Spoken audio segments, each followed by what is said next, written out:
ಮಂಚನಬೆಲೆ ಡ್ಯಾಂನ ಸಮೀಪ ಇರುವಂತಹ ಒಂದು ತಾತ್ಕಾಲಿಕ ಸೇತುವೆ ಮತ್ತೆ ಕುಸಿಯುವ ಹಂತಕ್ಕೆ ಬಂದಿದೆ ರಾಮನಗರ ಜಿಲ್ಲೆ. ರಾಮನಗರ ಜಿಲ್ಲೆ ಮಾಗಡಿ ತಾಲೂಕಿನ ಮಂಚನಬೆಲೆ ಡ್ಯಾಮ್ ಇದು. ತಿಂಗಳ ಹಿಂದೆ ಬಂದಿದ್ದ ಮಳೆಗೆ ಈ ಸೇತುವೆ ಕೊಚ್ಚಿ ಹೋಗಿತ್ತು. ಒಂದು ತಿಂಗಳ ಹಿಂದೆನೇ ಕೊಚ್ಚಿ ಹೋಗಿತ್ತು. ಬಳಿಕ ಕೊಚ್ಚಿ ಹೋಗಿದ್ದ ಸೇತುವೆಗೆ ತೇಪೆ ಹಾಕಿದ್ರು ಅಧಿಕಾರಿಗಳು. ಈಗ ಪುನಃ ಅದೇ ಸ್ಥಿತಿಗೆ ಬಂದಿದೆ. ನಿರಂತರ ಮಳೆ ಆಗ್ತಾ ಇರೋದ್ರಿಂದ ಈಗ ಸೇತುವೆ ಮತ್ತೆ ಕುಸಿಯುವ ಹಂತಕ್ಕೆ ಬಂದಿದೆ. ನೋಡ್ತಾ ಇದ್ದೀರಾ ದೃಶ್ಯ ನೋಡಿ, ಅಲ್ಲಿ ಎಷ್ಟು ಆ ಮಣ್ಣೆಲ್ಲ ಹೋಗ್ಬಿಟ್ಟಿದೆ ಹೆಚ್ಚು ಕಡಿಮೆ. ಇನ್ನೊಂದು ಸ್ವಲ್ಪ ನೀರಿನ ಪ್ರೆಷರ್ ಜಾಸ್ತಿ ಆಯಿತು ಅಂತಂದರೆ ಮುಗೀತದ್ರ ಕತೆ.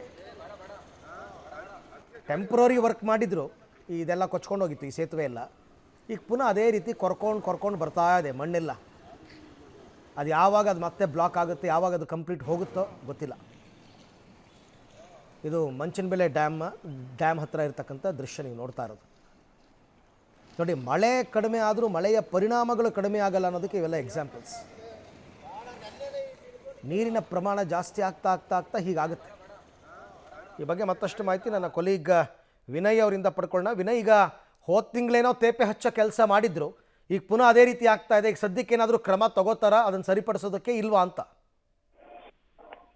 ಅರವಿಂದ್, ಫೆಂಗಲ್ ಚಂಡಮಾರುತದ ಎಫೆಕ್ಟ್ ರಾಮನಗರಕ್ಕೂ ಕೂಡ ತಟ್ಟಿರುವಂತದ್ದು. ನಿನ್ನೆಯಿಂದ ಸುರಿತಾ ಇರುವಂತ ಮಳೆ ಏನಿದೆ, ಮಳೆಯಿಂದಾಗಿ ಸಾಕಷ್ಟು ಕಡೆ ಅವಘಡ ಕೂಡ ಸಂಭವಿಸಿದೆ. ಆದ್ರೆ ಮಂಚನಬೆಲೆ ಜಲಾಶಯದ ಸಮೀಪ ಇರುವಂತ ಒಂದು ತಾತ್ಕಾಲಿಕ ಸೇತುವೆ ಕೂಡ ಕುಸಿಯುವ ಹಂತಕ್ಕೆ ತಲುಪಿರುವಂತದ್ದು. ಸಾಕಷ್ಟು ಹಿಂದೆ ಕೂಡ ಕುಸಿದು ಹೋಗಿತ್ತು. ಒಂದು ತಿಂಗಳ ಹಿಂದೆ ಅಷ್ಟೇ ಸಂಪೂರ್ಣವಾಗಿ ಮಳೆಗೆ ಕೊಚ್ಚಿ ಹೋಗಿತ್ತು. ಬಳಿಕ ಅದಕ್ಕೆ ತೇಪೆ ಹೆಚ್ಚುವಂತ ಕೆಲಸವನ್ನು ಕೂಡ ಅಧಿಕಾರಿಗಳು ಮಾಡಿದ್ರು.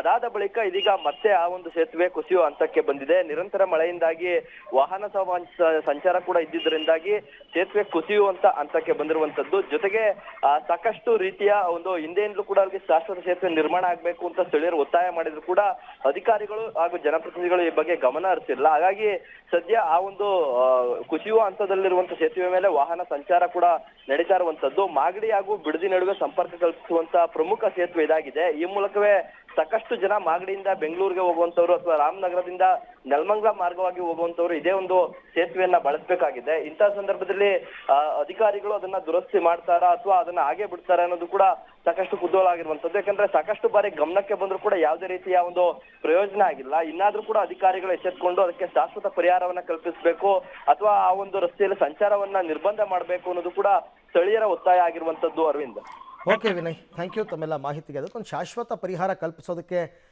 ಅಷ್ಟು ಕಷ್ಟನ ಹೇಳಿ ಕೇಳಿ ಉಪಮುಖ್ಯಮಂತ್ರಿಗಳ ಜಿಲ್ಲೆ ನೋಡೋಣ.